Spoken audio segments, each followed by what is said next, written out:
Screen സ്പേസിന് വേണ്ടിയിട്ട് എൻ്റെ അച്ഛൻ അവിടെ പോയി എന്നെ ഏറ്റവും വിഷമിപ്പിച്ച ഒരു കാര്യമാണ് ആ ഒരു വാക്കുകൾ. അപ്പൊ എന്നിട്ട് പോലും നമ്മൾ അതൊന്നും ഇപ്പൊ ഞാൻ ഈ പറയുന്ന സമയത്ത് പോലും അഖിലിനോട് ഒരു വൈരാഗ്യമോ നമ്മൾ എന്തെങ്കിലും ഒരു പ്രശ്നം ഉണ്ടായിരുന്നെങ്കിൽ ആ സീസണിനകത്ത് വെച്ച് തന്നെ തീർത്ത് നല്ലൊരു മെസ്സേജ് കൊടുത്ത ഒരു സീസണാണ്. ഇപ്പോഴും ആൾക്കാർ ഇരുന്ന് വീണ്ടും റിപ്പീറ്റ് അടിച്ച് കാണുന്ന ഒരു സീസണാണ്. സീസൺ 5ന്റെ ഭാഗമാവാൻ പറ്റിയെന്ന് പറഞ്ഞാൽ ഐ ഫീൽ സോ പ്രൗഡ്.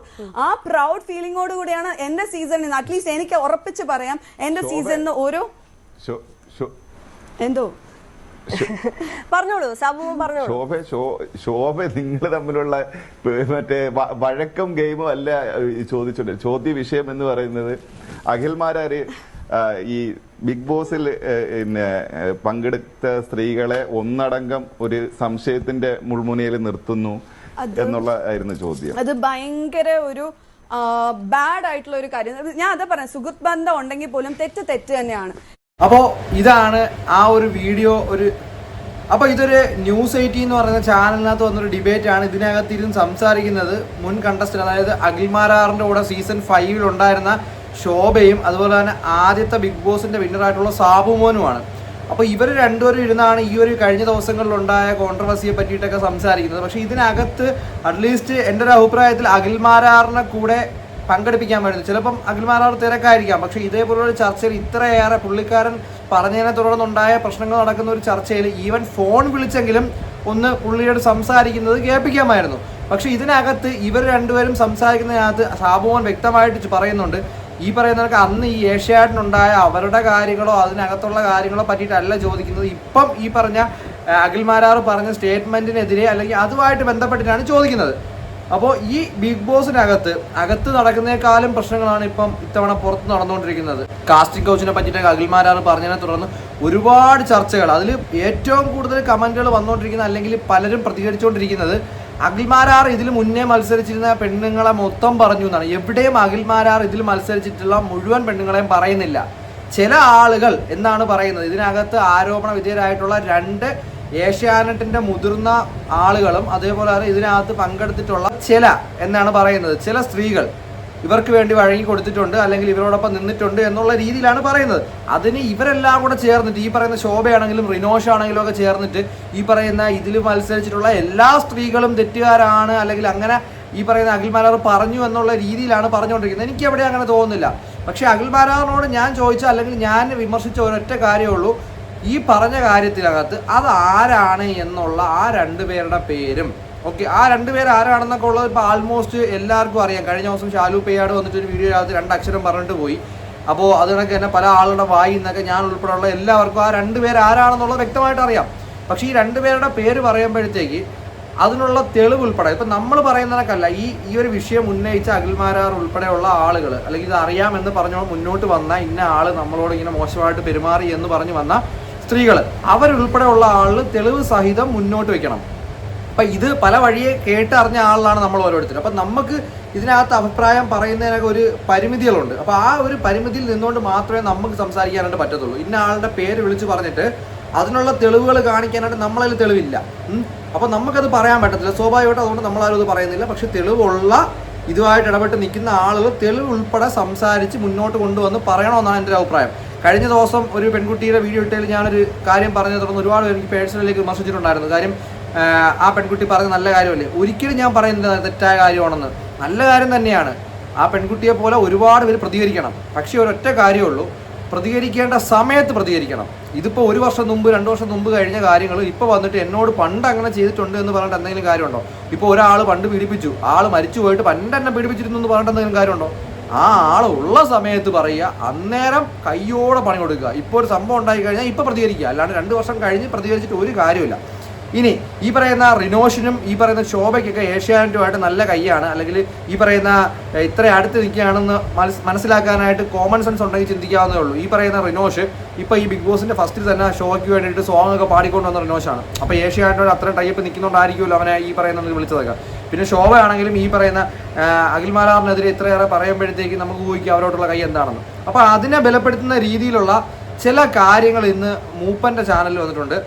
അപ്പോൾ ഞാൻ ആ ഒരു സംഭവം നിങ്ങൾക്ക് കേൾപ്പിക്കാം. അതായത് ഈ ശോഭയ്ക്ക് അഖിൽമാരാറിന് പോലും കൊടുക്കാത്ത പൈസ ശോഭയ്ക്ക് റെമ്യൂണറേഷനായിട്ട് കൊടുത്തിരുന്നു. അത് മാത്രമല്ല ഈ ആരോപണ വിധേയരായിട്ടുള്ള 2 പേരെന്ന് പറയുന്ന അതിൽ ഒരാളിൻ്റെ മകളുടെയോ മകൻ്റെയോ വിവാഹത്തിന് ഈ പറയുന്ന ശോഭ മുൻപന്തി തന്നെ കാര്യക്കാരനായിട്ട് തന്നെ ഉണ്ടായിരുന്നു. അപ്പം ഇങ്ങനെയുള്ള കാര്യങ്ങളൊക്കെ കേൾക്കുമ്പോഴത്തേക്ക് ഒരു കോമൺ സെൻസ് ഉപയോഗിച്ച് ചിന്തിക്കുന്ന ആളിന് ചില സംശയങ്ങൾ തോന്നും, അത് സ്വാഭാവികമാണ്. അപ്പോൾ ഞാൻ ഈ മൂപ്പൻ്റെ ആ ഒരു വീഡിയോ നിങ്ങൾക്ക് വേണ്ടി പ്ലേ ചെയ്യാം. അയാൾക്ക് കൊടുത്തേക്കുന്നത് റെമ്യൂണറേഷൻ എന്ന് വെച്ചാൽ 10,000 ആണ്. എന്റെ അറിവിൽ 10,000 രൂപ എന്തോ ആണ്.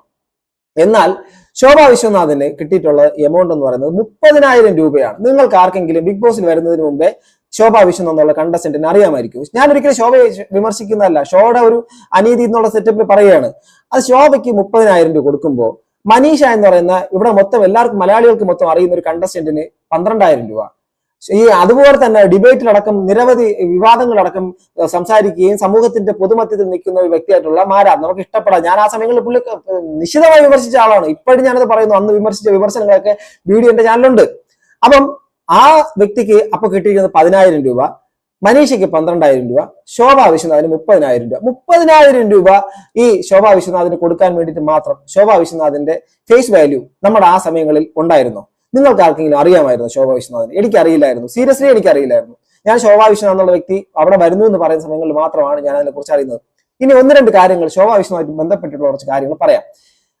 നിലവിൽ ഞാൻ അറിയുന്നത് ശരിയാണെങ്കിൽ റിനോഷ് ജോർജ് വന്ന് പബ്ലിക്കലി സംസാരിച്ചു.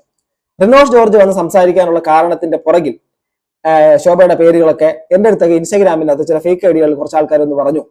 അതാരാണ് ഫേക്ക് ഐഡി എന്നുള്ള സംഭവങ്ങളൊന്നും എനിക്കറിയത്തില്ല. പക്ഷെ ഇങ്ങനെ പറയുന്നു, അതും ഒരു ആരോപണമായിട്ട് എടുക്കാൻ നമുക്കത് വിശ്വസിക്കേണ്ട. റിനോഷ് ജോർജ് സംസാരിക്കാൻ അതിനുള്ളൊരു പ്രേരണ ശോഭാ വിശ്വനാഥ് എന്നൊക്കെ പറയുന്നു. നമുക്കതൊക്കെ വെറും ഒരു ബാലിശമായിട്ടുള്ളതോ അല്ലെ നമുക്ക് തള്ളിക്കളയാം, അങ്ങനെയൊക്കെ പറയുന്നു. എന്നാൽ നിലവിൽ ആരോപണ വിധേയരായിട്ടുള്ള 2 വ്യക്തികളാണല്ലോ ഏഷ്യാനെറ്റിനകത്തുള്ള 2 വ്യക്തികൾ. ഇതുമായിട്ട് ബന്ധപ്പെട്ടൊരു കാര്യം പറയാം. ആ ഒരു കാര്യത്തിന്റെ അകത്ത് ശരിക്കും പറഞ്ഞാൽ നിലവിൽ ഇപ്പൊ ശോഭ അവിടെ ഡിസ്കഷനകത്ത് ഇരുന്ന് പോലും അവിടെ ആ ഒരു ചാനലിൽ നിന്നും നേരിട്ട ബുദ്ധിമുട്ടിനെ കുറിച്ചൊക്കെ പറയുമ്പോൾ ശോഭയ്ക്ക് 30,000 രൂപ കിട്ടിയിട്ടുള്ള ഏഷ്യാനെറ്റിൽ നിന്നാണ് പെർ ഡേ, അല്ലെങ്കിൽ ഈ ബിഗ് ബോസിൽ നിന്നാണ്. ഏഷ്യാനെറ്റ് അല്ല, ബിഗ് ബോസിൽ നിന്നാണ്. ഏഷ്യാനെറ്റും അതിനകത്ത് ഇൻവോൾവ് ആണല്ലോ. എന്നാൽ ശോഭാ വിശ്വനാഥ് എന്നുള്ള ഒരു വ്യക്തി ഈ ആരോപണ വിധേയരായുള്ള ഒരു വ്യക്തിയുടെ മകളുടെ വിവാഹത്തിന് അതിന്റെ എല്ലാ കാര്യങ്ങളുടെ മുൻപന്തി നിന്ന വ്യക്തിയാണെന്നാണ് ഞാൻ അറിയുന്നത്. അത് തെറ്റാണെങ്കിൽ ശോഭയ്ക്ക് നിഷേധിക്കാം. അങ്ങനെ ഒരു കാര്യത്തിൽ ഞാൻ പങ്കെടുത്തിട്ടുമില്ല. ആ ഒരു കാര്യത്തിന്റെ അകത്തുള്ള വസ്ത്രങ്ങളും മറ്റുള്ള കാര്യങ്ങളും അടക്കം എല്ലാ കാര്യങ്ങളുടെ അകത്തും മുന്നിൽ നിന്നുകൊണ്ട് കാര്യങ്ങൾ ചെയ്തു എന്നാണ് ഞാൻ അറിയുന്നത്.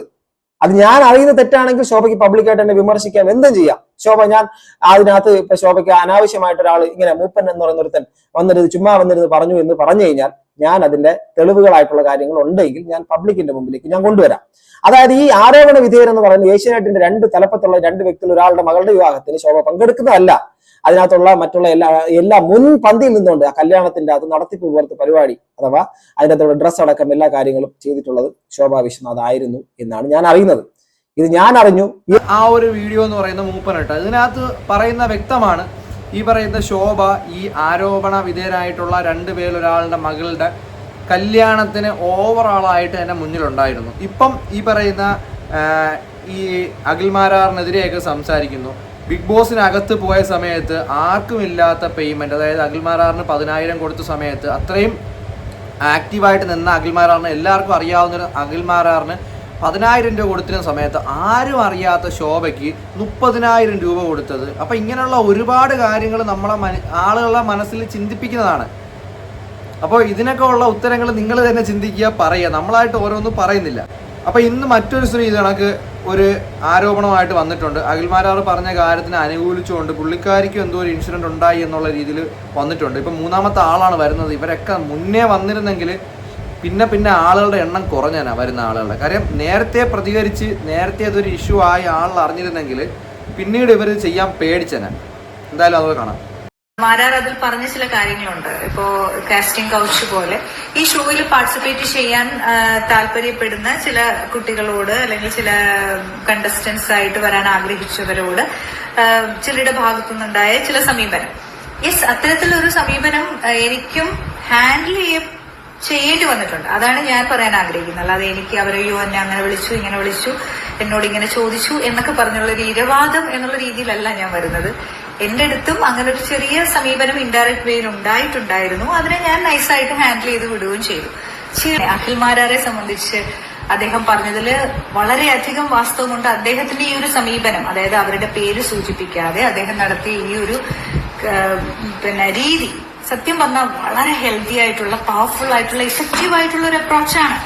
ഇതിപ്പം ആ ഒരു വീഡിയോയുടെ കട്ടിങ് ഇത്രയേ ഉള്ളൂ. അപ്പം ഇതിനകത്ത് അഖിൽമാരാറിനെ കുറ്റപ്പെടുത്തിക്കൊണ്ട് ഒരുപാട് പേര് പറയുന്നുണ്ട്. ഈ അഖിൽമാരാർ മുന്നോട്ട് വെച്ചത് ഇതേപോലുള്ള കാസ്റ്റിംഗ് കൗച്ചുകൾ നടക്കുന്ന കുറേ കൊള്ളരുതായ്മകളാണ്. അതായത് ഇവർക്ക് ഈ പറയുന്ന ഇൻഫ്ലുവൻസേഴ്സിന് ഉൾപ്പെടെ ആളുകൾക്ക് നേരായ വഴി തന്നെ ഈ ഓഡിഷൻ അറ്റൻഡ് ചെയ്താൽ കിട്ടും. അത് കിട്ടിക്കഴിഞ്ഞ ശേഷം നമ്മളാണ് ഈ ഓഡിഷൻ തന്നത്, അല്ലെങ്കിൽ നിങ്ങൾക്ക് അകത്ത് ചെന്ന് കഴിഞ്ഞാൽ വേണ്ട സഹായങ്ങളൊക്കെ നമ്മൾ ചെയ്തു തരാം, നിങ്ങൾക്കൊരു ഫേവർ ചെയ്തു തരാം, നിങ്ങളതിൽ വിജയിപ്പിക്കാം, നിങ്ങൾക്ക് അധികം പൈസ തരാം, അതിൻ്റെ പകുതി നമുക്ക് തന്നാൽ മതി, നിങ്ങളൊന്ന് കൂടെ കിടന്നാൽ മതി എന്നുള്ള രീതിയിലൊക്കെ ആളുകളെ വളച്ചൊടിക്കുന്ന ആ രണ്ട് പേര് ആരാണെന്നുള്ള ഞാൻ ആദ്യം പറഞ്ഞു, നമുക്ക് അറിയാം. പക്ഷേ നമുക്കത് പറയുന്നതിന് പരിമിതിയുണ്ട്. കാര്യം നമ്മളെ കയ്യിൽ തെളിവില്ലാത്തടത്തോളം നമുക്കതൊന്നും പറയാൻ പറ്റത്തില്ല. തെളിവുള്ള ആളുകൾ മുന്നോട്ട് വരട്ടെ, പ്രതികരിക്കട്ടെ, അവർ വേണം പ്രതികരിക്കാനായിട്ട്. ഈ ഒരു പ്രശ്നങ്ങൾ ആദ്യമേ ചൂണ്ടിക്കാണിച്ച് മുന്നോട്ട് വന്നവർ പ്രതികരിക്കട്ടെ. എന്തായാലും ഇതിനകത്തൊക്കെ ഒരുപാട് കാര്യങ്ങളുണ്ട്. ഈ പറയുന്ന ഏഷ്യാനെറ്റോ അല്ലെങ്കിൽ ഈ പറയുന്ന ബിഗ് ബോസ് ഷോയോ എൻ്റെ മോൾ ഷൈനോ ഒന്നും തെറ്റുകാരല്ല. ഇവരൊക്കെ ഈ ഒരു ഷോ വളരെ മാന്യമായിട്ട് എല്ലാ ഭാഷകളിലും കൊണ്ടുപോകുന്ന, അല്ലെങ്കിൽ ഒരുപാട് പ്രോഗ്രാംസുകൾ റൺ ചെയ്യിക്കുന്ന ഒരു ചാനലും ഒരു വലിയ കമ്പനിയൊക്കെയാണ്. പക്ഷേ ഇതിനകത്തൊക്കെ ഒന്ന് രണ്ട് കീടങ്ങളുണ്ട്. അവരെയൊക്കെ എടുത്ത് പുറത്ത് കളഞ്ഞു കഴിഞ്ഞാൽ ചാനൽ ബെറ്റർ ആവും. സോ അപ്പോൾ ഇത്രയും നിങ്ങളായിട്ടൊന്ന് ഷെയർ ചെയ്തുകൊണ്ട് പല കാര്യങ്ങളും നിങ്ങൾക്ക് ചിന്തിക്കാൻ ഇട്ട് തന്നുകൊണ്ട് ഞാൻ എൻ്റെ ഈ വീഡിയോ വൈൻഡപ്പ് ചെയ്യുന്നു. അപ്പോൾ അടുത്തൊരു വീഡിയോ കാണുമ്പോൾ ബൈ ബൈ ഗൈസ്.